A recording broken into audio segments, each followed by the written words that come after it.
haraje daimoni mbi baraciye ubwenge mu guteka umutwe wo kuba igihugu ndababwire cyari ibintu murambona nkavuga nti iyi ni laboratoire n'ivyakozwe n'umuntu.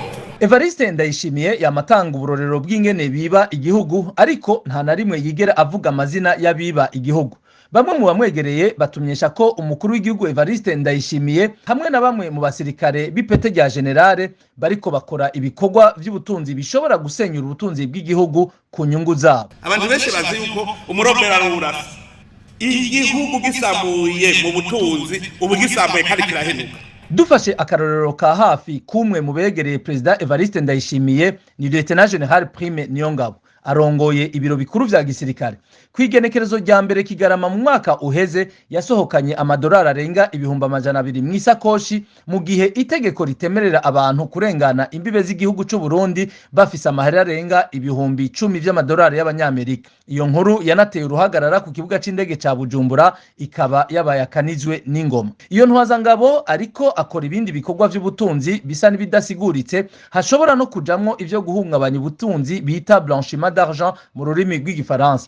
Vyinshi akaba abicisha ku mazina y'umutamukanyi wiwe Chantal Ndizeye. Iruhande y'ibitaro CMCK iyo ntwazangabo General Prime Niyongabo yaguze Burundu imiliyaridi zirenga 2. Iyo ntwazangabo afise microfinance yitwa Eden mu gisagara ca Bujumbura nishira hamwe ryo kuziganya no kuguranana riri kwibarabara ryitiriwe RDC. Ikaba yatanguye mu mpera z'umwaka wa 2019 n'umutahe w'umuriyaridi n'imiliyoni 500 z'amahera y'amarundi. Mu myaka 2 iryo shira hamwe ryo kubitsa no kuguranana rimaze kugira amatungo arenga imiliyaridi 7 umuntu yihweje amazu n'amaparcelle rimaze kugura iruhande y'ibanki nkuru BRB hamwe no muri zone Rohero kwibarabara ryitiriwe Amitié eka n'ahandi. Ega ni planification ndabizi byose ndabizi. Je ndashobora gushiraho ibanki ubunyene.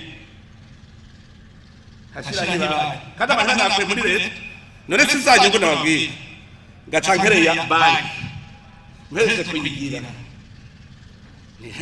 Hariho politique de refinancement.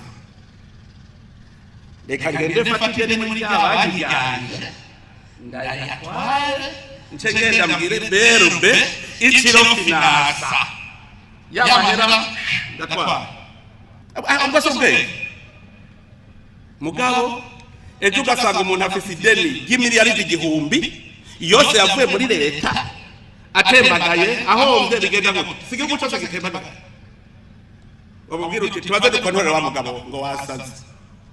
Amakuru RPA ifise nuko iryo shira hamwe ryo kubitsa no kugurana na microfinance Eden ririko ryubaka inyuma yaryo nyene mu gisagara ca Bujumbura inyubako y'igorofa 6 izokoreramwo ibanki nshasha ya General Prime Niyongabo nayo nyene kazitwa Eden Bank. Iryo shira hamwe ryo kubitsa no kuguranana inama shingwa bikorwa ryayo ico bita conseil d'administration ikaba irongowe na Chantal Ndizeye umutambukanyi wa General Prime Niyongabo.